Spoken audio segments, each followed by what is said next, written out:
آج میں آپ کے لیے ایک خاص وظیفہ لے کر حاضر ہوا ہوں۔ الحمدللہ عز و جل ماہ رمضان المبارک کی آمد ہے۔ فرائض روزوں کی ادائیگی کے ساتھ ساتھ ایک خاص عمل آپ نے کرنا ہے، اور یہ عمل ماہ رمضان المبارک کی چاند رات کو عمل کرنا ہے۔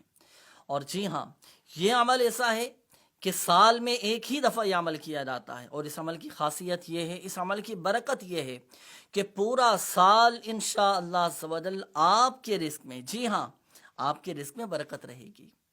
اور برکت کیسی رہے گی؟ اللہ تبارک و تعالیٰ آپ کے رزق میں کیسی برکت عطا فرمائے گا؟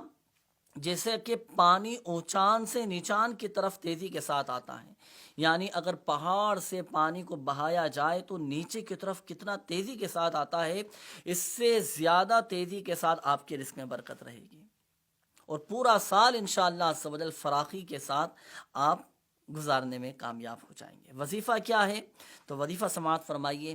وظیفہ یہ ہے کہ جو کوئی ماہ رمضان المبارک کی چاند رات کو مغرب کی نماز ادا کرنے کے بعد 21 مرتبہ 21 ٹائمز 21 مرتبہ سورۃ القدر، قرآن پاک کے 30ویں پارے میں سورۃ القدر ہے۔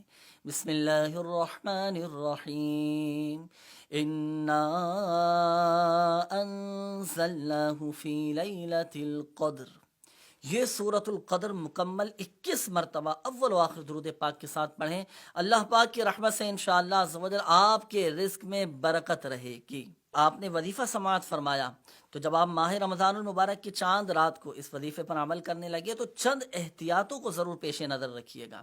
باوضو آپ نے اس وظیفے پر عمل کرنا ہے، قبلہ رو بیٹھ کر اس وظیفے پر عمل کیا جائے، قبلہ رو بیٹھ کر سورۃ القدر کی تلاوت کی جائے۔